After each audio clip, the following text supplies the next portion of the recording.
24 फरवरी गणित पेपर में अगर आपको बाजी पलटनी है तो ये वीडियो आप सभी बच्चों के लिए स्पेशल होने वाला है। 24 फरवरी गणित पेपर में छपने वाले वायरल पर्सन। नमस्कार बच्चों, अगर आप राजस्थान बोर्ड कक्षा 10 के स्टूडेंट हैं और 24 फरवरी गणित मैथमेटिक्स पेपर की आप तैयारी कर रहे हैं तो ये वीडियो आप सभी बच्चों के लिए स्पेशल है। वीडियो को आपको कंप्लीट देखना है। इस वीडियो के अंदर मैं आपको मैथ गणित के जो वेरी इंपॉर्टेंट क्वेश्चन है, जो आपके 24 फरवरी मैथ के पेपर में छपने वाले क्वेश्चन है, जो आपके 100% सेम टू सेम क्वेश्चन आपको 24 फरवरी गणित के पेपर में देखने को मिलेंगे, वो क्वेश्चन इस वीडियो के अंदर मैं आपको बताने वाला हूं। अगर आपने एग्जाम से पहले ये कंप्लीट क्वेश्चन अच्छे से आपने तैयार कर लिए तो 24 फरवरी को गणित के पेपर में आप पूरे 80 नंबर है वो फोड़ सकते हैं। तो वीडियो को आपको एंड तक देखना है, वीडियो को कहीं पर भी आपको स्किप नहीं करना है। और वीडियो को स्टार्ट करने से पहले आप सभी बच्चों से मेरी एक रिक्वेस्ट है,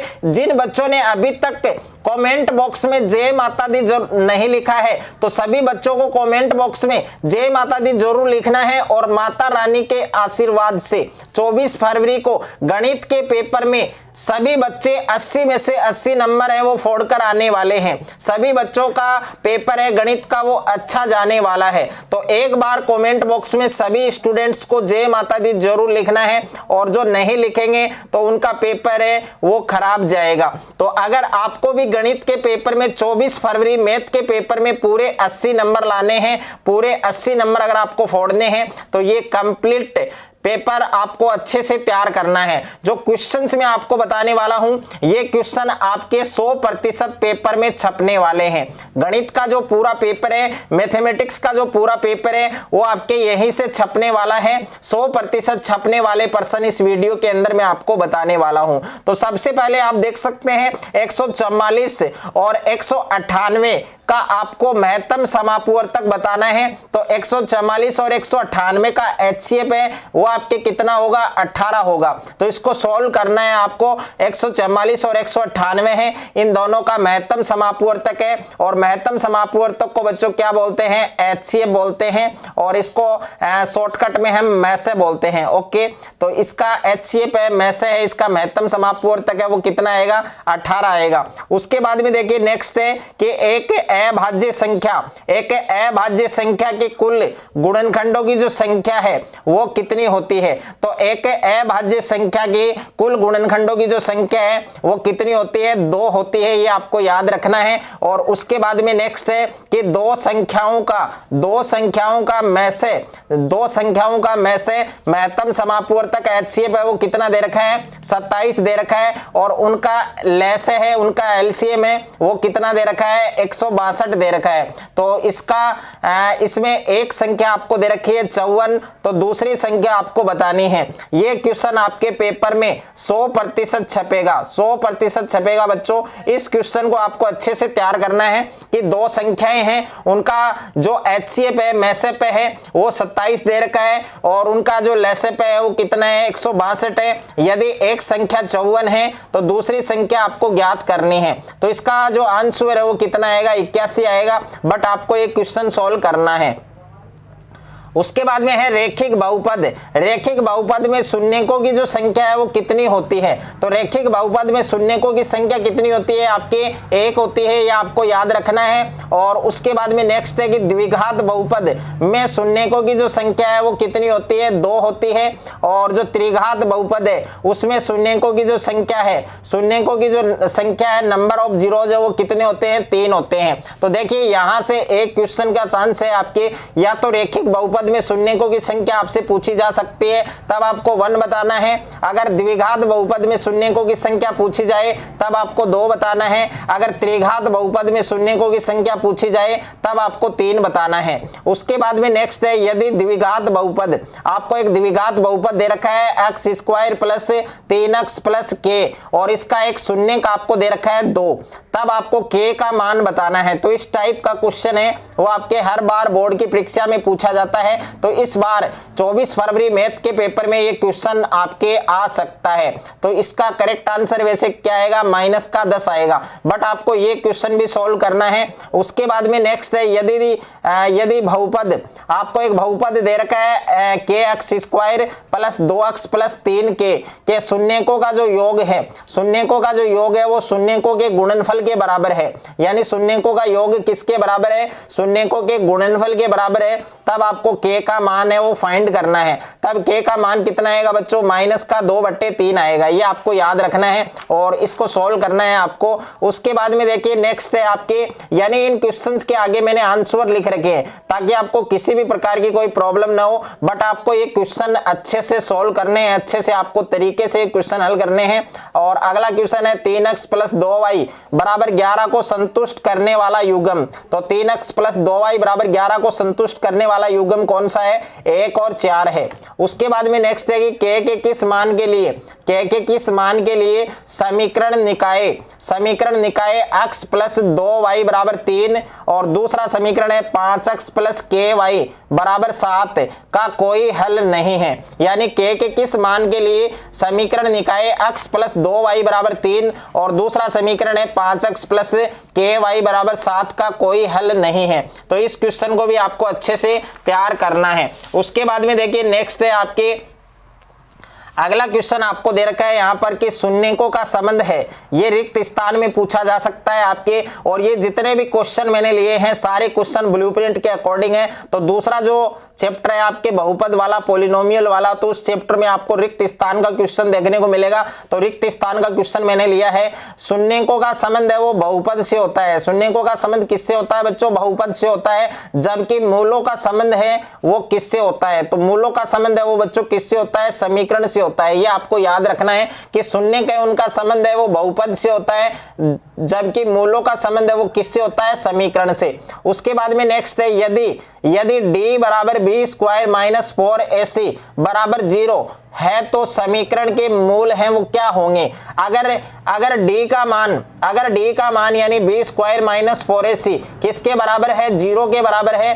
तो जो समीकरण प्राप्त होंगे, जो समीकरण के मूल प्राप्त होंगे वो कैसे होंगे, वास्तविक और समान होंगे, वास्तविक और समान होंगे। उसके बाद में है, यदि d = b² - 4ac इसका मान है वो किससे ज्यादा है बच्चों, 0 से ज्यादा है। यानी b² - 4ac का मान है वो किससे ज्यादा है, 0 से ज्यादा है। तो समीकरण के मूल हैं, समीकरण के मूल है वो कैसे होंगे, वास्तविक होंगे और अलग अलग होंगे, वास्तविक होंगे और अलग अलग होंगे। और अगला जो स्टेप है वो दे रखा है, यदि d = b² - 4ac यानी b² - 4ac इसका जो मान है वो किससे कम है, 0 से, इसका मान यानी 0 यहां पर ज्यादा है, ओके, और 0 से कम है। अगर b² - 4ac का मान 0 से कम है तो समीकरण के मूल हैं वो वास्तविक मूल नहीं होंगे, यानी इसमें कोई मूल नहीं होगा। या आप लिख सकते हैं इसमें मूल है वो कैसे होंगे,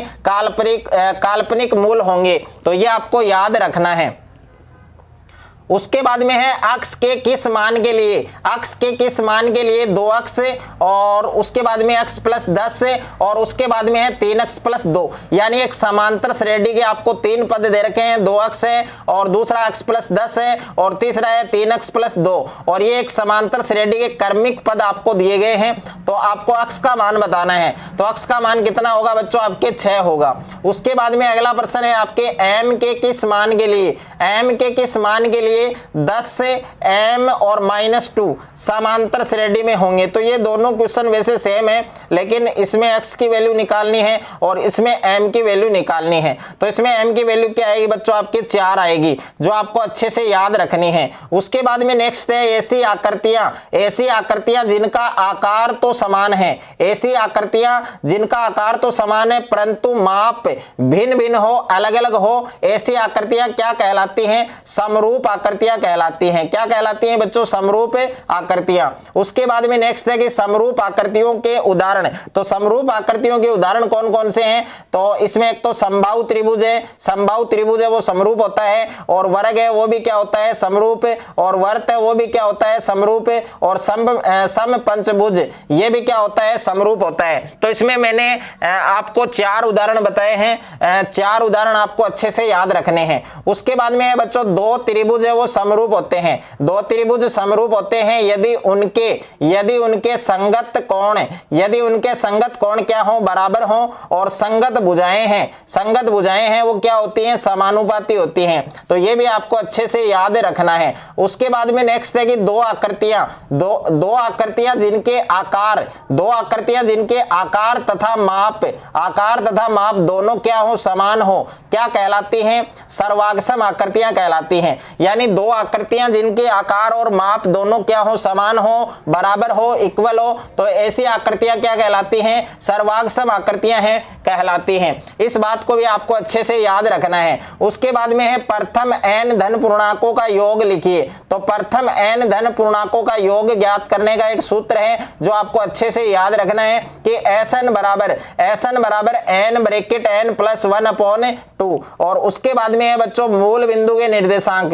तो मूल बिंदु के जो निर्देशांक है वो क्या होते हैं? 0 0 होते हैं। और ये क्वेश्चन काफी बार बोर्ड की परीक्षा में पूछा जा चुका है, इस बार भी 2024 की बोर्ड परीक्षा में कल आपको पेपर में देखने को मिल सकता है। उसके बाद में है किसी बिंदु की y अक्ष से दूरी क्या कहलाती है? तो किसी बिंदु की y अक्ष से दूरी क्या कहलाती है? अक्ष निर्देशांक कहलाती है। और इस अक्ष निर्देशांक को हम क्या कह सकते हैं? भुज कह सकते हैं। तो इसमें आप अक्ष निर्देशांक लिख सकते हैं या फिर भुज लिख सकते हैं। ओके। और उसके बाद में नेक्स्ट है कि किसी बिंदु की अक्ष से दूरी, और किसी बिंदु की अक्ष से दूरी क्या कहलाती है? y निर्देशांक कहलाती है। और y निर्देशांक को हम क्या कह सकते हैं? कोटि कह सकते हैं। उसके बाद में बच्चों नेक्स्ट है आपके कि बिंदु 2 और 5।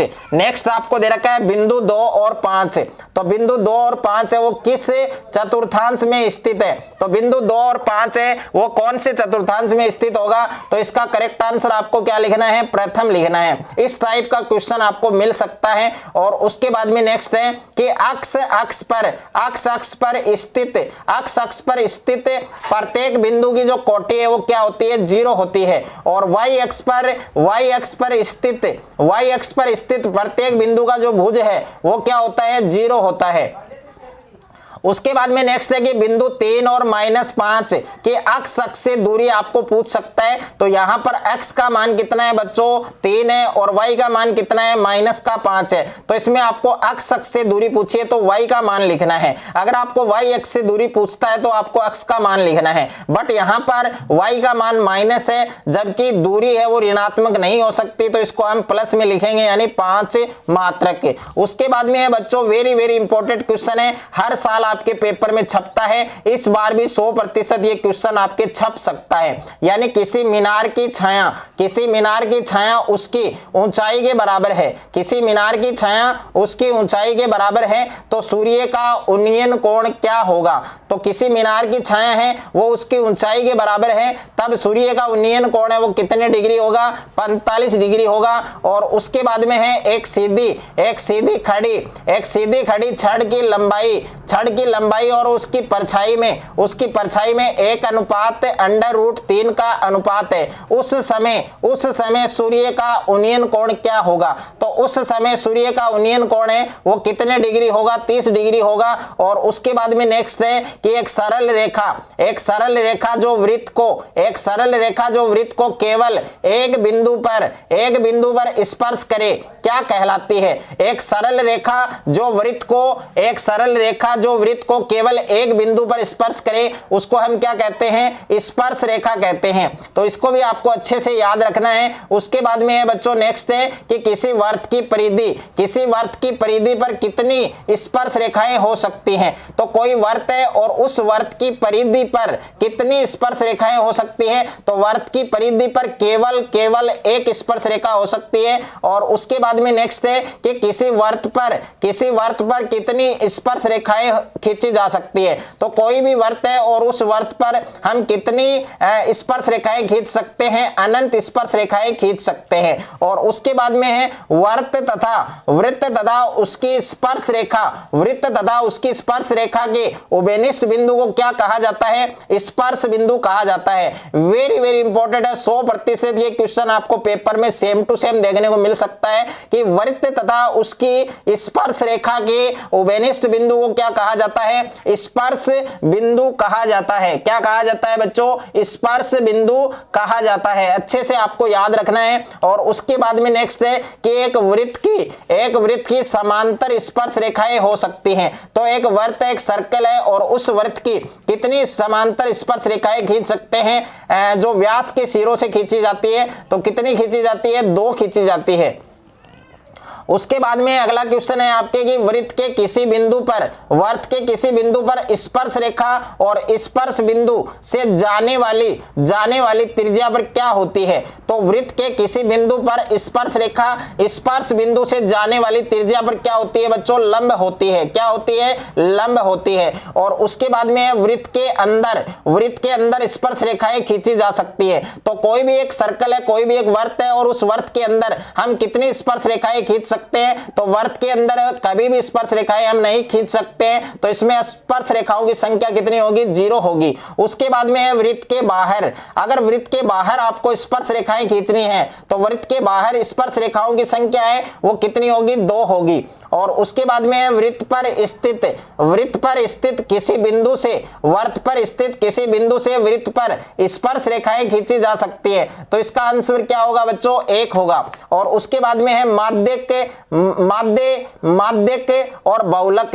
इन तीनों में क्या संबंध होता है? यानी मीन, मोड, मीडियन, इन तीनों में क्या संबंध होता है? 3 माध्यक बराबर बहुलक प्लस 2 गुणा माध्य। ओके। और इस सूत्र पर आपके एक सवाल भी पूछा जा सकता है कि एक बंटन है जिसका माध्य और माध्यक आपको दे रखा है। माध्य कितना दे रखा है बच्चों? 14 दे रखा है। और जो माध्यक है, जो मीडियन है, वो आपको 15 दे रखा है। आपको क्या याद करना है? बहुलक का मान याद करना है। तो इसमें बहुलक का मान क्या होगा? 17 होगा। लेकिन आपको ये सूत्र लगाकर इस क्वेश्चन को हल करना है। और उसके बाद में देखिए नेक्स्ट आपको दे रखा है, यहां पर आप देख सकते हैं यदि 5,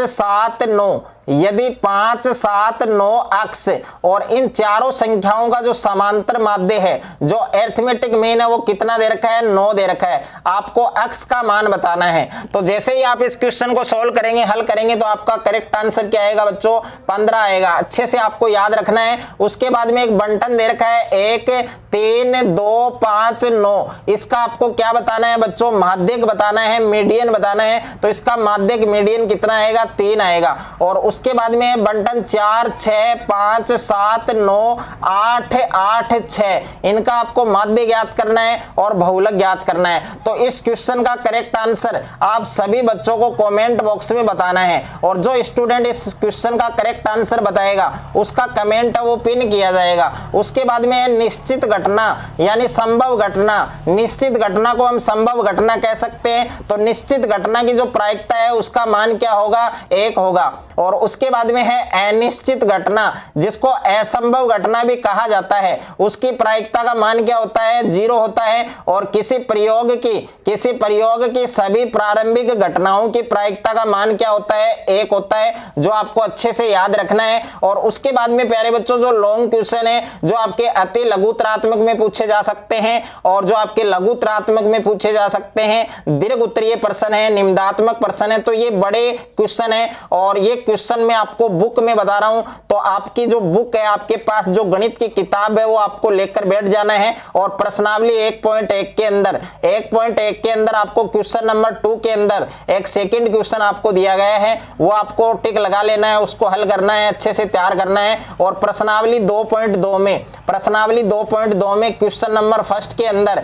तीसरा क्वेश्चन है, वो आपको अच्छे से तैयार करना है। और प्रश्नावली 4.2 के अंदर आपको क्वेश्चन नंबर 7 है, क्वेश्चन नंबर 4 है। ये क्वेश्चन नंबर क्या है बच्चों, 4 है। इसको आपको अच्छे से तैयार करना है। और प्रश्नावली 4 में, प्रश्नावली 4 है जो द्विघात समीकरण वाली प्रश्नावली है, उसमें आपको पेज नंबर 52 में आना है, पेज नंबर 52 में आना है। और आपको 52 नंबर पेज पर एक उदाहरण दे रखा है 8, वो आपको तैयार कर लेना है। और प्रश्नावली 5.3 में आना है क्वेश्चन नंबर 5 और क्वेश्चन नंबर 8, ये दोनों क्वेश्चन आपको तैयार करने हैं, अच्छे से तैयार करने हैं। और उसके बाद में प्रश्नावली 6.2, तो प्रश्नावली 6.2 में क्वेश्चन नंबर 1 और क्वेश्चन नंबर 9, ये दोनों क्वेश्चन आपको तैयार करने हैं। और प्रश्नावली 7 के अंदर आपको पेज नंबर 124 पर आना है। और पेज नंबर 124 पर आपको एक उदाहरण दे रखा है, उदाहरण नंबर 9, यह आपको अच्छे से तैयार कर लेना है। और उसके बाद में प्रश्नावली 7.2 के अंदर आना है, क्वेश्चन नंबर 5 आपको दे रखा है,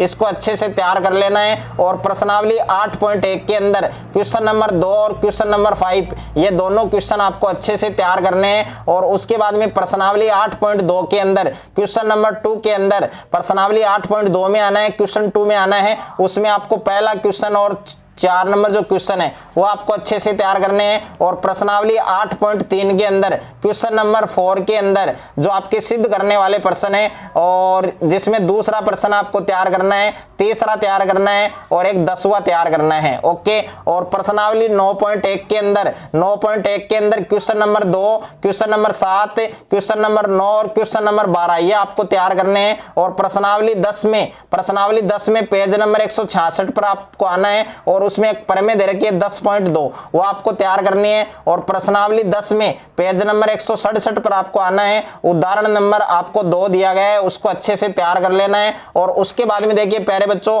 जो आपके माध्य, माध्यक और बहुलक वाली जो प्रश्नावली है, उसमें आपको क्या तैयार करना है कि दी गई सारणी से, यानी आपको एक टेबल मिलेगी बच्चों, क्या मिलेगी आपको, एक इस प्रकार से टेबल मिलेगी। और उस टेबल के अंदर आपको वर्ग अंतराल दिया होगा और एक में आपको बारंबारता दी होगी, जैसे 0 से 10 है, 10 से 20 है, 20 से 30 है और ऐसे आगे तक है। और 5 बारंबारता 4, 7, इसके अलावा जो नंबर है वो चेंज हो सकता है। तो देखिए इसका माध्य भी पूछ सकता है, इसका माध्यक भी पूछ सकता है, इसका बहुलक भी पूछ सकता है। तो इस टाइप के क्वेश्चन को आपको सोल्व करना है। और प्रश्नावली 14 है प्रायिकता, और 14.1 में क्वेश्चन नंबर 5 तैयार करना है, क्वेश्चन नंबर 8 तैयार करना है, क्वेश्चन नंबर 13 तैयार करना है, क्वेश्चन नंबर 14 और एक क्वेश्चन नंबर 16। प्यारे बच्चों, अगर आपने जो भी क्वेश्चन मैंने आपको बताए हैं, अगर आपने ये सारे क्वेश्चन एग्जाम से पहले अच्छे से आपने तैयार कर लिए, तो कल 24 फरवरी को गणित के पेपर में आप पूरे 80 नंबर हैं वो फोड़ कर आओगे।